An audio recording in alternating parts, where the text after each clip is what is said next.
जैसे ही हम देखते हैं कि मौसम तब्दील हुआ है, गर्मियों से सर्दियाँ या बरसात आ रही है, तो उस वक़्त जो है ना बहुत सारे लोगों के साथ जिनको कॉमन कोल्ड का मसला होता है, उनको अक्सर ये होता है कि सुबह उठते ही या दिन में किसी भी वक़्त बहुत ज़्यादा छींकें आना शुरू हो जाती हैं और उनके साथ ये मसला काफ़ी सालों पुराना होता है और इसमें वो उनकी पूरी ज़िंदगी का जो है ना एक मसला बन के वो बहुत ज़्यादा इससे परेशान हो गए होते हैं। आज इसी चीज़ के लिए जो आपको मज़मन नज़ला या कॉमन कोल्ड जिसको कहा जाता है, एक ऐसी हो चुकी है जो आपको हमेशा हो ही जाती है। तो उसके लिए उसकी वजह से अगर आपको बुखार हो रहा है, थकावट हो रही है और उसके साथ-साथ अगर आपको छींकें भी आ रही हैं, नाक से पानी गिर रहा है, तो इसके लिए मैं आज आपके लिए बेहतरीन कहवा लाया हूँ। इसको आप ज़रूर ट्राई करें और इसको एक बार आप बनाएँगे, उसके साथ-साथ दूसरा आपने स्टीम का एक भी बंदोबस्त कर लेना है कि एक तो बना बनाया आता है जिसके अंदर आप भाप ले सकते हैं, वरना वैसे भी आप जो है एक थोड़ा-सा पानी ले लें एक पैन में, उसके अंदर एक अपना जो बाम आता है कोई भी, वो बाम आप अंदर डाल लें आधा जो ग्राम के बराबर।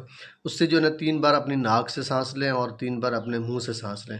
जब नाक से लें तो मुँह से हवा निकालें, जब हवा मुँह से लें तो नाक से साँस निकालें। इस तरीके से आपका ये पहला ट्रीटमेंट हो जाएगा भाप वाला। दूसरे नंबर पे हम आते हैं कहवे की तरफ। कहवा आपने ऐसे बनाना है, थोड़ा-सा 1 इंच के बराबर अदरक का टुकड़ा ले लें, एक पैन लें, उसके अंदर आप उसमें पानी डालें, एक पतीले के अंदर आम सी भाषा में, उसमें 1 गिलास पानी डालें और आधा इंच जो अदरक का टुकड़ा है आपके पास उसको छोटे-छोटे पीसेज़ में काटें और उसके अंदर डालें। उसके बाद उसमें आधी चमची से भी कम आपने हल्दी डालनी है, 4 से 5 काली मिर्च आपने उसके अंदर जो है ना तोड़ कर डाल देनी है।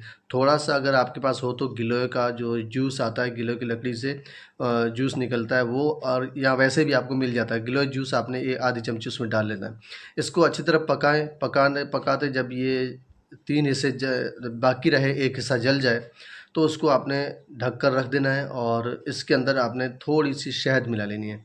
शहद मिलाकर आप इसको सुबह-सुबह पिएँ, जब आप फ्रेश हो जाएँ, नहा धोकर इसको आप पिएँ। कुछ ही दिन करने से आपका जो ये नज़ला, ज़ुकाम, खाँसी और ये परेशानी सारी हो रही होती है, ये सब ठीक हो जाएगा। और जो बार-बार आपको छींकें आने का मसला है और नाक के अंदर, सीने के अंदर जो बलगम जमा हुआ है या जो सर्दी आपके यहाँ बैठी हुई है, वो फ़ौरन ठीक हो जाएगी। आपकी इम्यूनिटी को ये तमाम चीज़ें बढ़ाती हैं। हल्दी भी ऐसी चीज़ है जो एंटीबायोटिक भी है, इम्यूनिटी को कवर करती है। इसी तरीके से जो अदरक है इसको आप जानते ही हैं। काली मिर्च है, इसके भी बड़े फ़ायदे हैं। तो ये तमाम चीज़ें बेहतरीन है, आप इसको ज़रूर करेंगे। बहुत-बहुत शुक्रिया, मिलते हैं अगली वीडियो में।